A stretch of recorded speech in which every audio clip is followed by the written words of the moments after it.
Quiero empezar con unas imágenes de las ciudades en que vivimos.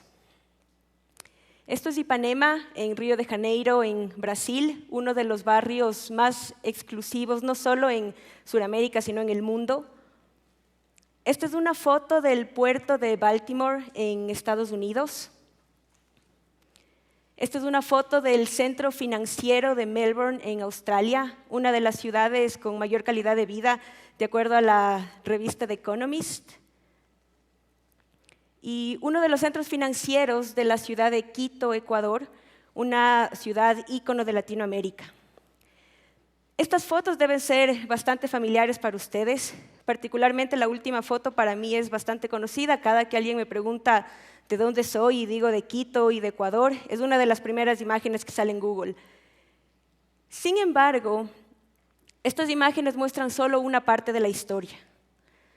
La otra parte de la historia es la parte que generalmente no nos gusta mostrar, como son las favelas en Río de Janeiro. Esta es una foto en la favela de Rocinha, que tiene aproximadamente 150.000 habitantes y es una de las 1000 favelas que hay en esta ciudad.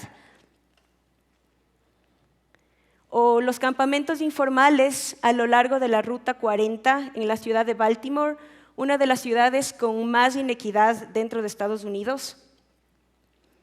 También tenemos los cantantes o artistas que muchas veces son informales en Swanston Street, en la ciudad de Melbourne. Y tenemos también los sistemas de transporte informal en los barrios periféricos y barrios vulnerables de la ciudad de Quito.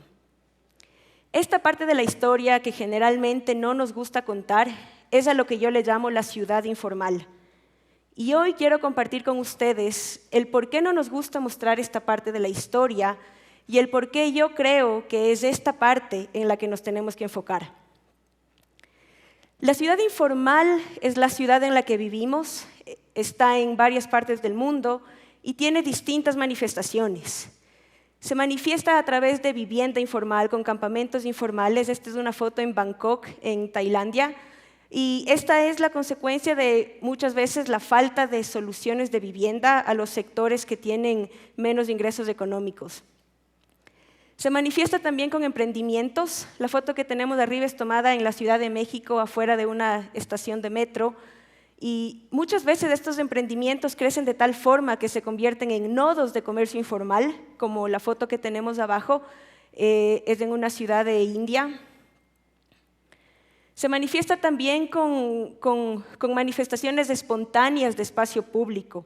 La foto que tenemos de arriba es igual en una de las favelas de Río de Janeiro y muestra los esfuerzos de la gente para tener un espacio para que los niños puedan salir a jugar e interactuar.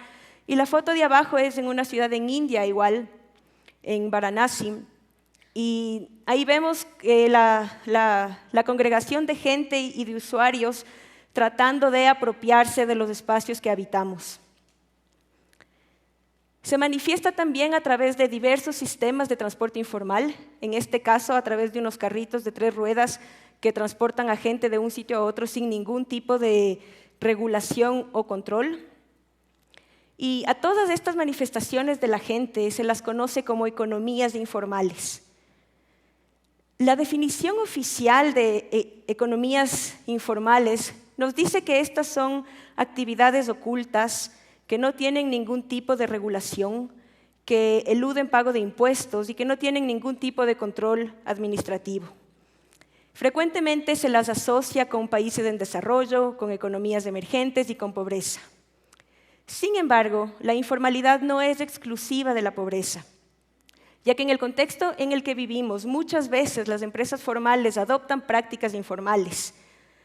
Uno de los ejemplos es las prácticas informales que se adoptan varias veces en las empresas de fármacos en Rusia, o simplemente cuando una empresa formal no declara todas sus actividades y transacciones a la hora de declarar impuestos.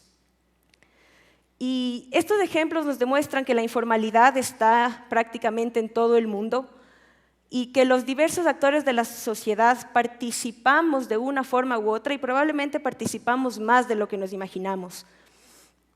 Y es importante entender que la informalidad juega un papel esencial a la hora de la contribución a la generación de ingreso, de trabajo, de desarrollo.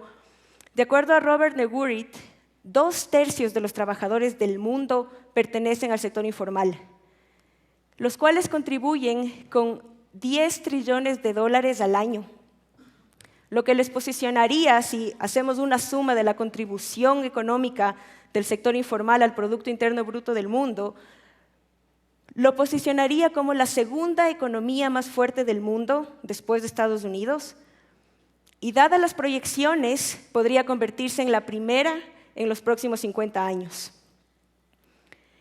Estos datos nos demuestran que la informalidad no es un error. La informalidad es una realidad y es un sistema muy poderoso a la hora de marcar las líneas que definen el desarrollo de nuestras ciudades y debe ser visto como tal. Con el objetivo de entender un poco más estos sistemas, surgió una investigación con Australia y con Estados Unidos y tomamos como ejemplo el caso de los sistemas de transporte informal en los barrios periféricos de la ciudad de Quito.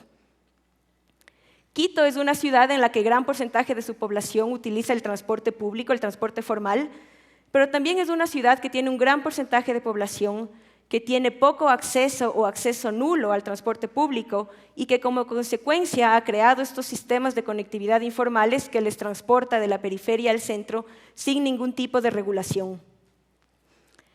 Así que para romper la dicotomía entre lo formal y lo informal, decidimos ver y estudiar estos sistemas de transporte informal con unos nuevos lentes, desde una nueva visión. Y el primer paso que tuvimos para esto fue hacer un análisis del marco teórico que existe de estos temas y nos dimos cuenta que esta investigación se basa en la intersección de 3 áreas de estudio.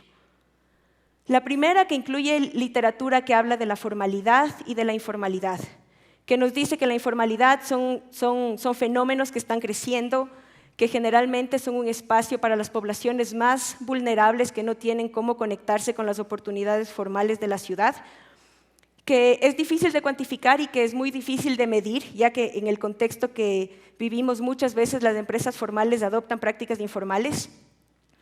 Y específicamente cuando estudiamos el transporte informal, encontramos que la literatura dice que el transporte informal puede tener un beneficio, que es el llenar los vacíos que la infraestructura oficial no puede hacer, pero que tiene muchísimas implicaciones y consecuencias negativas que son mayores al beneficio que puede tener y que estas implicaciones incluyen contribución a la contaminación, contribución a la congestión, que son sistemas que no son seguros, que muchas veces promueven prácticas de abuso laboral, entre otros. Y nos dimos cuenta que la definición de transporte informal hoy en día se la hace a través de una comparación con el transporte formal. Y nos preguntamos por qué nos limitamos a definir el transporte informal al compararlo con un sistema que tampoco funciona al 100%. Sabemos que en nuestro contexto el transporte formal también contribuye a la contaminación, también contribuye a la congestión, muchas veces tiene prácticas que son inseguras, entre otras implicaciones. ¿Y qué quiteño no ha pasado en algún momento de su vida por un bus como este? Así que para evaluar este sistema informal, queríamos estudiarlo independientemente, sin compararlo con nada, y queríamos saber qué tiene de bueno y qué tiene de malo el transporte informal en sí. Y acudimos a la segunda parte de la literatura para ver cómo se evalúan los sistemas de transporte, cómo sabemos si un sistema es sostenible o si funciona bien o no. Y encontramos bastante material que nos dice que para saber si un sistema es sostenible, es imprescindible analizar la capacidad de adaptabilidad del sistema, es decir, la resiliencia. Y hay que también medir tanto las medidas de desempeño del sistema, así como el impacto social, económico y ambiental que tienen las comunidades. Esto se complementó con literatura que habla de transporte e injusticia, que afirma que la pobreza está directamente relacionada a la falta de acceso a transporte, que las barreras físicas que tenemos en la ciudad generalmente son las que crean las barreras sociales, como es la segregación urbana, y que la provisión de transporte está directamente ligada a la provisión de justicia. Y surgió también la pregunta, ¿por qué es que en Quito casi toda la inversión en transporte público se la hace en los barrios que bien o mal ya tienen un servicio? ¿Y por qué nos hemos olvidado de los barrios más vulnerables? Y finalmente complementamos con literatura que habla de bienestar económico y justicia espacial, teorías de Harvey y Soja. Y es esta parte de la literatura es la que nos ayudó a respaldar la importancia de nuestro estudio, ya que entendimos que históricamente el desarrollo de nuestras ciudades se ha dado para facilitar el flujo de capital y no para resolver problemas sociales.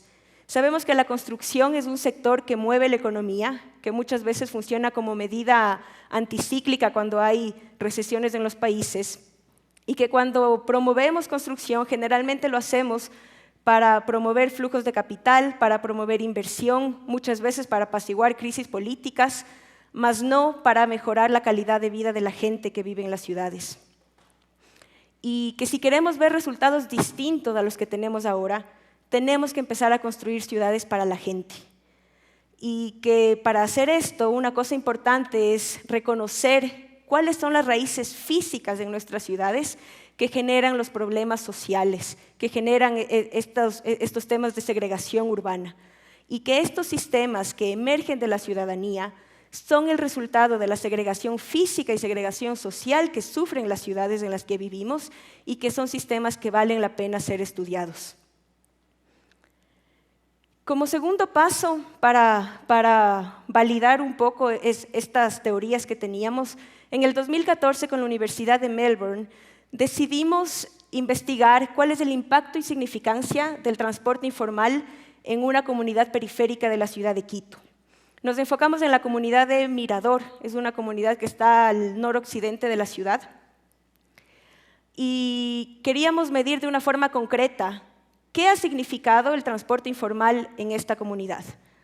Y después de un estudio cualitativo y cuantitativo, encontramos que gracias al transporte informal, la gente y la población de la comunidad de Mirador incrementó en un 80% su habilidad para conseguir un trabajo, en un 55% para atender escuela, colegio o programas de universidad y un 42% para atender programas de entrenamiento profesional. Incrementó en un 88% su seguridad para trabajar horas extra y trabajar horas más tarde, y incrementó de forma significativa muchas otras capacidades adicionales que creemos que contribuyen a la calidad de vida. Y esto nos demuestra que este sistema informal que surgió de la gente y creció por sí solo, está mejorando la calidad de vida de esta gente de una forma drástica. Y esto es algo que los esfuerzos nacionales y locales hasta ahora no lo han podido hacer. Posteriormente, en el 2016, en un proyecto con Virginia Tech, queríamos analizar cuáles son las características de estos sistemas de transporte informal. Este es un proyecto que iniciamos en el 2016, todavía está en curso, pero hasta ahora sabemos que la mayor parte del transporte informal en Quito conecta a los barrios periféricos de la ciudad con el centro de la ciudad. Siempre nos enfocamos en ciudad y no en distrito. Ese es un poco como que los límites del estudio. Y esto nos demuestra que estos sistemas están llenando el vacío que el sistema formal no puede. Es decir, estos sistemas hoy por hoy cumplen un papel importantísimo en el desarrollo de la ciudad. Y queríamos analizar también cuáles son las características de resiliencia en términos de adaptación a shocks externos, como son las inundaciones y cambios de demanda inesperados. Sabemos que uno de los problemas de Quito, por las fuertes lluvias que tenemos y por la infraestructura que tenemos, son las inundaciones. No es raro ver un caso de un bus que se quedó estancado por las inundaciones y que sus usuarios no pudieron llegar a tiempo a sus sitios de destino. Lo interesante de esto es que encontramos que el sistema de transporte informal ha desarrollado un sistema de comunicación tan resiliente que ante casos como este o ante casos donde la demanda cambia inesperadamente por cierres de vías, por protestas políticas o por otros temas, logran comunicarse entre los conductores y los usuarios para cambiar de rutas y hacen que todos los usuarios lleguen a sus destinos a tiempo. Así que esto nos demuestra que estos sistemas pese a todas las externalidades negativas que tienen también características positivas. Por supuesto que nosotros creemos en la ciudad organizada y en la ciudad ordenada, pero creemos que necesitamos crear sistemas híbridos y sacar lo mejor de cada sistema para no perder las características positivas de los esfuerzos de la ciudadanía. Y esto nos demuestra que tenemos mucho que aprender de la informalidad. Este es un ejemplo corto del transporte informal en una comunidad, en una ciudad de Latinoamérica. Pero tenemos muchísimos casos en todo el mundo en temas de vivienda informal, de comercio informal, de consolidaciones espontáneas de espacio público informal, y todas estas iniciativas deben ser tomadas en cuenta. Es importante reconocer que vivimos en ciudades con manifestaciones físicas de segregación urbana y que todos los esfuerzos para generar inclusión son válidos. Esto incluye los esfuerzos de los gobiernos nacionales y locales, los aportes que salen de los gremios académicos, los aportes que salen de los gremios profesionales, así como los aportes de las comunidades, de la gente y de los ciudadanos. Y estas propuestas de la gente deben ser no solo reconocidas, sino también estudiadas y tomadas en cuenta a la hora de hacer ciudad, ya que son estas propuestas y este reconocimiento el que finalmente nos va a ayudar a construir un escenario real de las ciudades en las que vivimos, para que, como dice Fraser, podamos entender cuáles son las líneas de desarrollo que están pasando pese a nuestra intención y que podamos tener una idea más clara de cuáles son nuestras opciones. Y finalmente, para entender que mientras no trabajemos con todas las piezas del rompecabezas, nunca vamos a resolver este problema. Mi nombre es Vanessa Guerra. Muchas gracias.